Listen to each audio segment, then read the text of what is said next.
Hello everyone and welcome back to Destiny. It is the third week of the Challenge of the Elders, and we have another really interesting set of modifiers. This week we have a melee kill bonus. That means you get extra points on your scorecard for scoring a melee kill. The next modifier is Exposure, which grants you a larger than normal shield at the expense of it not recharging. And finally we have Trickle, which significantly reduces the charge rate of all abilities. This is definitely a very interesting set of modifiers, as they're both designed to make this particular challenge a little bit harder to achieve, or at least that's what I thought. But before we get into that, let's take a look at the bosses for this week. The first fight is with a new boss. His name is Kexus the Betrayed. As far as enemies goes, he's actually one of the weaker ones of the bunch. Not only is it really easy to stun lock him, but he actually doesn't have an area of effect attack when you get close to him. He will just continue to throw blights at you. Now what he does do is summon a orb that will detonate and suppress you, as well as draining your light if you let it. The bomb will take about 5 to 7 seconds before it explodes, so what you need to do is actually step inside the circle for that amount of time, which will make the bomb actually defuse. Other than that, he's not too much trouble at all. Next up we have the Seditious Mind, which was the third boss last week.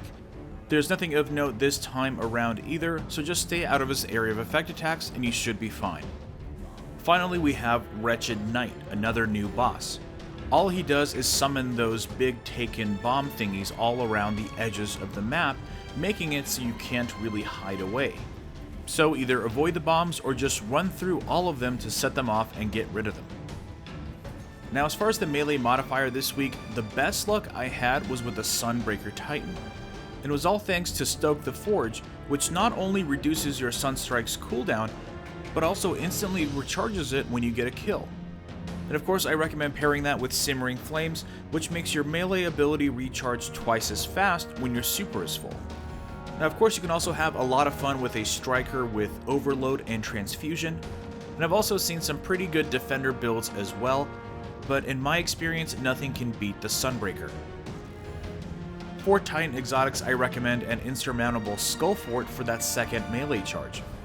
Now of course there are lots of weapons out there that will grant you some bonus melee energy, but honestly if you get a kill with Sunstrike, you will always have it up and ready. And just in case you don't get the kill, that's where your Skull Fort will come in handy. For the Hunter, I had the best luck with Blade Dancer, all thanks to Fast Twitch, which reduces the cooldown of Blink Strike quite significantly, and I also recommend Hungering Blade, which will counteract Exposure.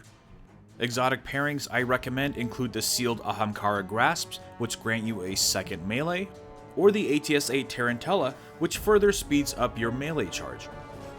Now I actually went with the Sealed Ahamkara Grasps simply because any melee damage you do also has a chance of reloading your primary weapon. And as you can see in the clip in front of you, I don't really ever have to stop to reload. I can land 1 or 2 body shots and finish it off with a melee, and I don't ever have to stop to reload. This was definitely some of the most fun I've had in any PvE activity.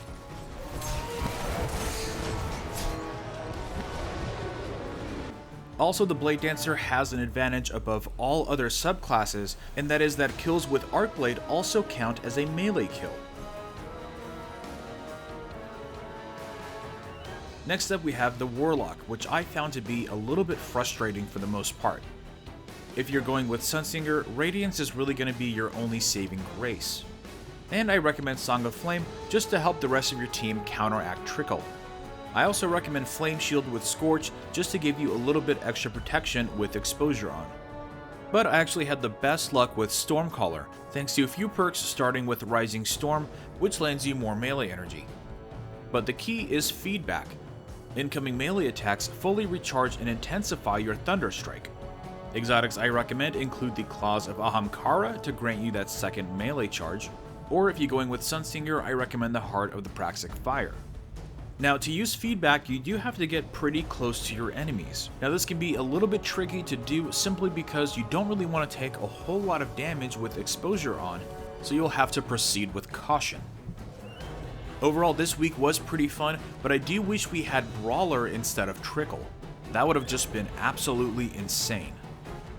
For the loot, the first thing I got was the Her Revenge hand cannon.